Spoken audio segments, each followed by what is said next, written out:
Welcome to the chapel of Robinson College here at the University of Cambridge. This term we have been considering voices from outside the window, voices that challenge our conventional outlook and worldview with a voice from beyond. And we end the term by considering an author who achieved this in a remarkable way, the author of St. Mark's Gospel. And today we're delighted to welcome Professor Morna D. Professor Hooker is Lady Margaret's Professor of Divinity Emerita, a major voice in the world of New Testament scholarship, an author of many books, including a highly influential commentary on the Gospel of Mark itself. We begin our conversation with an excerpt from Mark.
Professor Morna D, this is the part where I welcome people to Robinson College Chapel, but you've been here 3 decades longer than I have.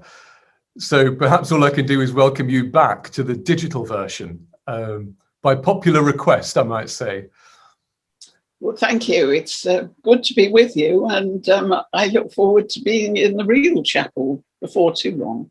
One of the things we've been discussing this term are the idea of an outside voice, and we've listened to various outside voices. And we're hoping to talk to you today about Mark's Gospel. You wrote one of the authoritative commentaries on Mark in the Black's New Testament series. But I wonder if you could begin by saying something about what kind of book Mark was writing. Well, our obvious answer to that is, well, he was writing a gospel, wasn't he?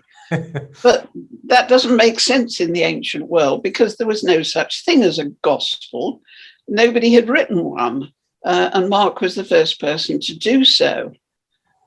The word gospel is Old English. It really means good news. And what Mark set out to write was good news. But he put it in a kind of narrative version. So the scholars spend a lot of time trying to work out what kind of a book he was writing. Many of them think he was writing a biography. But Mark's Gospel doesn't seem to me to be much like a biography. I mean, he launches Jesus in midstream, as it were. Yeah, there's a lot missing.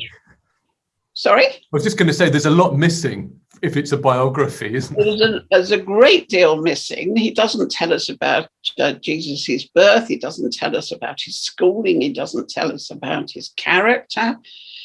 He just launches into the narrative and goes full speed from there. One might say it was history, but it's an odd sort of history because it focuses on one person and his followers. You might say it was a novel, but clearly Mark doesn't think it's a novel. He thinks it's telling the truth.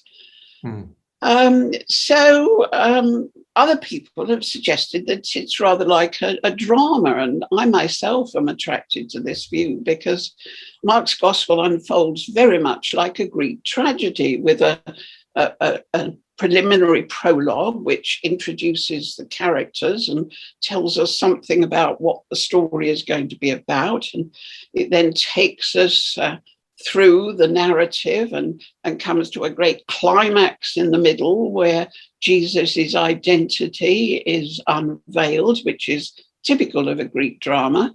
And then it goes full speed ahead until the climax where Jesus is killed. But there's an epilogue, and it doesn't end like a tragedy.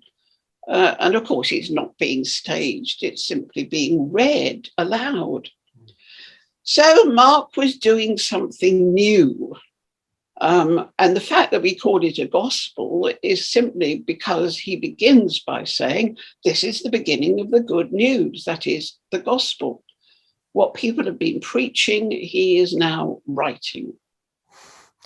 And that's the Greek word underlying this is where we get the word for an evangelist. That's right. It's the Greek word euangelion, which simply means good news. And it's come down to us in the word evangelist, and it's been translated as, or it was originally translated as gospel, Old English, good news. What kind of a person do you think he was? What sort of chap was Mark, if Mark, in fact, is the author? Well, Mark, yes, a common name, so we don't really know who Mark was. The most important thing to say about him was that I think he was an outsider religiously, as it were, because he belonged to a Christian sect. There wasn't any such thing as Christianity at that stage. It was an offshoot from Judaism. We tend to think of it as the normal, of course, because we have, most of us, been brought up in a Christian country where, when I was young and we were asked what religion we were, the tick went in C of E before I had a chance to protest and say I wasn't C of E. That's the norm for us in a country where the majority would say, if they have a religion, that they are Christian. Though now, of course, we have far more people from other religions in this country. I mean, the Greek that he writes in is almost Daily Mail Greek. It's very it's stuttery, isn't it? It's crude Greek, I suppose. Where do you think he was on the scale of his social status, education? One doesn't really know. One can guess from what he's writing that he's not been schooled. He didn't go to the equivalent of Eton. He had an education. He was able to write. He wrote simple Greek, but he did not write convoluted literary Greek. If you compare Mark with Luke, for example, another evangelist, Luke writes much more polished Greek than Mark does. So Mark probably did not receive the kind of education that Luke received. He may have been Jewish, he may have been Gentile, we don't know. But certainly he was an outsider in the sense that he would not have been recognized as a law-abiding Jew. And in the ancient world, Christians were outside the pale, both as far as Judaism was concerned and as far as the religious ethos of Rome was concerned, because Christians would not sacrifice to the gods, so they were outside the pale. It's interesting that Mark writes a lot about suffering. The followers of Jesus can expect to suffer just as he suffered. They're going to come in conflict with the Roman authorities, as Jesus did. So